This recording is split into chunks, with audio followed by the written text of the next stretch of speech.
नमस्कार। हेमंत सरकार के सफलतापूर्वक 4 साल और भाजपा के कई सवाल। सरकार ने आज 4 साल पूरा कर लिया, हेमंत सोरेन की सरकार ने। और सरकार को किस तरह से भाजपा देखती है इन पूरे 4 साल के कार्यकाल को, ये बात करने के लिए हमारे साथ भाजपा नेता राजीव रंजन सिंह मौजूद हैं। उनसे सीधा जुड़ते हैं और समझते हैं। सर, 4 साल कैसे मान रहे हैं सरकार के 4 साल? कुणाल जी, आज हेमंत सरकार, आप कह सकते हैं कि जेएमएम की गठबंधन की सरकार अपने 4 साल पूरा होने पर खुशियां मना रही है। सरकार को मनाना भी चाहिए, लेकिन जब इन 4 वर्षों का आप आकलन करेंगे तो पाएंगे कि ये 4 वर्ष सरकार का अगर किसी एक चीज के लिए जाना जाता है तो वो सबसे बड़ा कारण रहा है घोटाला का। ये सरकार में भ्रष्टाचार चरम पर है। अगर सरकार की हम देखें तो यहाँ पर लोहा, कोयला, बालू, गिट्टी, हर तरह की खनिज संपदा की केवल लूट हुई है।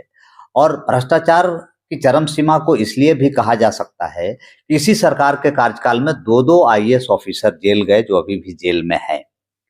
तो ये दर्शाता है कि सरकार में भ्रष्टाचार चरम सीमा पर है। इससे कोई इनकार नहीं कर सकता है। दूसरी, अगर सरकार की विफलता मैं जब देखता हूं, आकलन करता हूं, तो पाता हूं कि सरकार के पास सुनहरा अवसर था। सरकार ने 5 लाख नियोजन देने की इन्होंने अपने घोषणा पत्र में घोषणा की थी। नियोजन के लिए इनके पास सुनहरा अवसर था, लेकिन नियोजन देने की बजाय इन्होंने नियोजन नीति को उलझा दिया। ये सरकार अपने नियोजन नीति से हिंदी को हटा दिया, इंग्लिश को हटा दिया, संस्कृत को हटा दिया, भोजपुरी को हटा दिया, मगही को हटा दिया था। आप सोचिए, जिस राज्य में 90% लोग हिंदी बोलते हैं, जहाँ के चाहे वो ट्राइबल हो या नॉन ट्राइबल हो या किसी भी जाति के लोग हों, जितने भी मैट्रिक पास किए हैं उनका एक पेपर हिंदी रहा है। हिंदी भाषी राज्य है झारखंड। इससे नियोजन नीति से हिंदी का हटाया जाना, नियोजन नीति को उलझाना नहीं कहेंगे तो और क्या कहेंगे। अंत में माननीय उच्च न्यायालय को मैं धन्यवाद देता हूं कि जिनके आदेशानुसार पुनः हिंदी इस राज्य में वापस आया।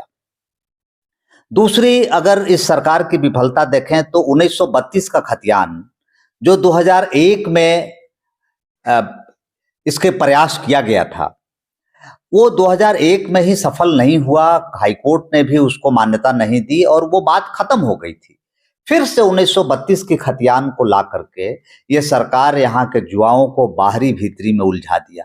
मेरा मानना है 1932 के खतियान से किसी का भला शायद नहीं होगा। यहाँ के जुआ ही आपस में उलझ के रह जाएंगे कि कौन बाहरी है और कौन भीतरी है। तो ये भी मेरा मानना है कि सरकार की ये विफलता है। नेक्स्ट, अगर हम लोग सरकार की ये देखेंगे कि सरकार के इस कार्यकाल में लॉ एंड ऑर्डर कैसा रहा, उग्रवादी घटनाएं कम हुई कि नहीं हुई, तो अगर इस पैमाने को हम लोग देखते हैं तो पाते हैं कि ये सरकार के इस 4 साल में लॉ एंड ऑर्डर बिल्कुल ही ठीक नहीं रहा।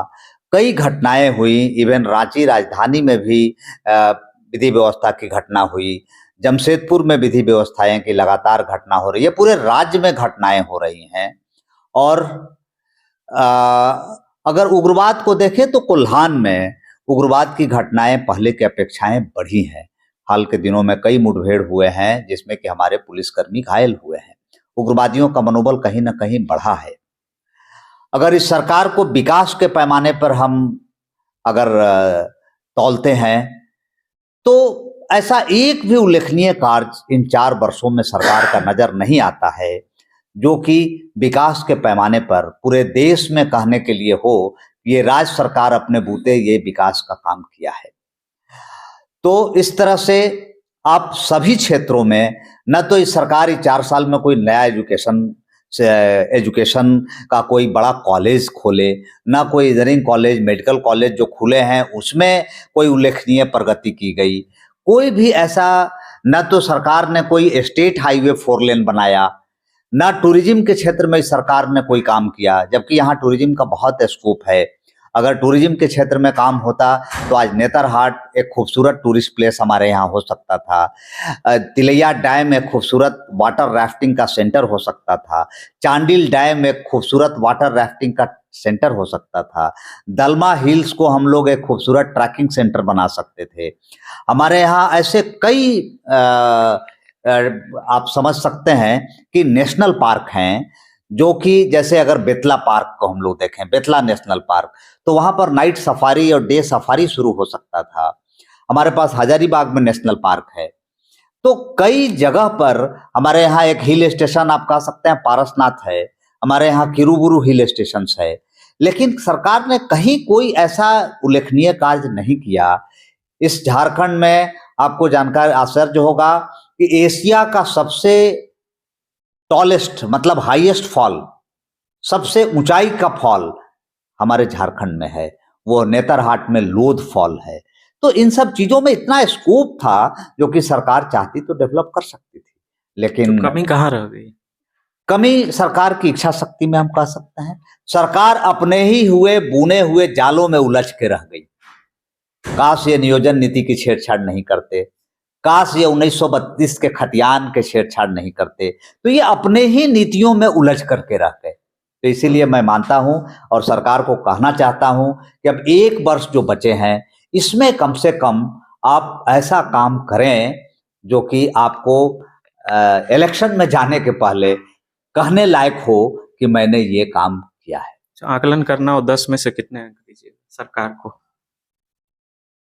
अब अगर आप कहेंगे कि कितना अंक इसको मिलना चाहिए, तो मैं तो मानता हूं कि सरकार को क्या अंक दिया जाए ये जनता पर हम लोग छोड़ देते हैं कि जनता अंक दे कि ये सरकार उनके लिए क्या की है, ये जनता ही अंक दे और हम समझते हैं कि चुनाव में जनता अंक देगी। Thank you. चुनाव में जनता अंक देगी। तो जिस तरह से हेमंत सोरेन ने 4 साल सफलतापूर्वक पूरे किए, उसी तरह सफलतापूर्वक विपक्ष ने भी विपक्ष के रूप में रह के अपने 4 साल पूरे किए और सरकार अपनी खूबियों का बखान जिस तरह से कर रही है, विपक्ष भी उनकी कमियों को गिनाने का प्रयास कर रहा है। और हमने देखा कि कई कमियां, जैसा कि अभी राजीव रंजन जी ने कहा कि बेरोजगारी का मुद्दा है, भ्रष्टाचार का मुद्दा है, नियोजन नीति मुद्दा है और पर्यटन के क्षेत्र पर बहुत कुछ हो सकता था, उस क्षेत्र में प्रयास नहीं किया गया।